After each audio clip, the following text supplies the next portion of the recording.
আমি কালকে আমার 1.5-2 মিনিটের ভাষণে বলেছি, সোমবার হোম ডিপার্টমেন্ট বিজেপির কোনো এমএলএর কোশ্চেন হোম ডিপার্টমেন্ট নেয় না কেন? আপনি উত্তর দিতে পারবেন?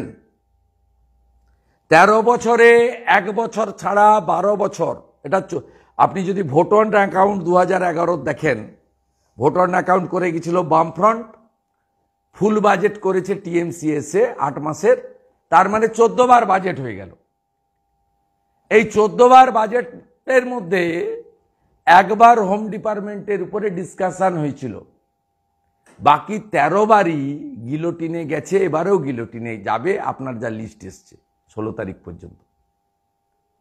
তাহলে মুখ্যমন্ত্রী যেহেতু পুলিশ মন্ত্রী, তিনি প্রশ্নের উত্তর দেবেন না, তিনি হোম ডিপার্টমেন্টের বাজেটের ডিসকাশন করবেন না 1 দশকও বেশি সময় ধরে। তার মানে মন্ত্রিসভার দায়বদ্ধতা বিধানসভায়, বিধানসভার দায়বদ্ধতা জনগণের উপরে। তাহলে পশ্চিমবঙ্গে জনগণের প্রতি দায়বদ্ধ বিধানসভা আর বিধানসভার প্রতি দায়বদ্ধ রাজ্যের মন্ত্রিসভা, এখানে এই পরিস্থিতিটা চলছে। এর পরিবর্তন কখন হবে জানতে চায় বাংলা।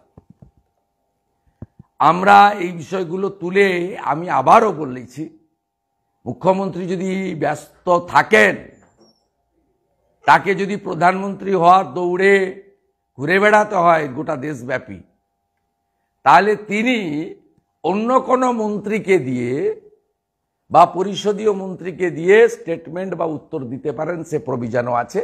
সেটাও মমতা ব্যানার্জি করেন না। এবং 21 থেকে 24 রামপুরহাটের বকটুই থেকে মাঝে অনেক ঘটনা, আজকে সন্দেশখালি, একটা বিবৃতি কি আশা করতে পারে না রাজ্যের 2,28,00,000 ভোটারদের সমর্থন নিয়ে আসা বিজেপির বিধায়করা, যারা একমাত্র বিরোধী দল? এই বিষয় আপনারা অমিট করে গেছেন, তাই আমি বিষয়টা তুলে ধরলাম। সেকেন্ড থিং হচ্ছে, মুখ্যমন্ত্রী সচরাচর সত্যি কথা বলেন কিনা জানি না, কিন্তু মিথ্যাতেই অভ্যস্ত।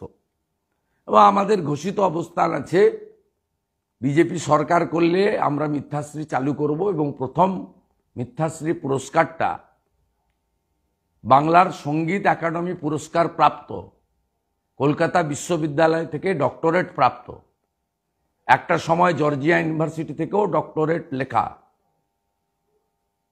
সব বিষয়ে যিনি বিশেষজ্ঞ, গীতিকার, সুরকার, যার গানে লতা মঙ্গেশকর মুগ্ধ হতেন, যার গানে সন্ধ্যাদি আপ্লুত হতেন, যার গান শুনলে অনুপ ঘোষাল অত্যন্ত শিহরিত হয়ে উঠতেন, তিনি